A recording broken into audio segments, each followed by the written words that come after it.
The overall goal of this procedure is to use magnetic particles, or MNPs, to identify multiple antigens on the surface of single virions or single extracellular vesicles with a conventional flow cytometer. This method can help assess the nature of the relationship between the phenotype and function of vesicles and viruses in human diseases, in particular in viral infection. The main advantage of this technique is that it permits the analysis of single virions or single extracellular vesicles instead of in bulk analysis in which the individual properties of these particles are lost.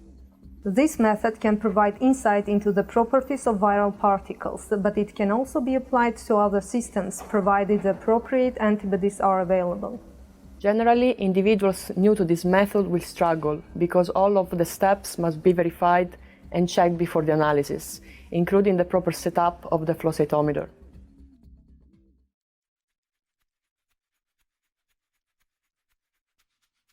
Begin by combining 60 microliters of MNPs per condition and 5 microliters of labeled FAB fragments specific for the isotype of the capture antibody of interest in a 1.5 milliliter microcentrifuge tube. Incubate the solution at room temperature for 30 minutes with continuous mixing.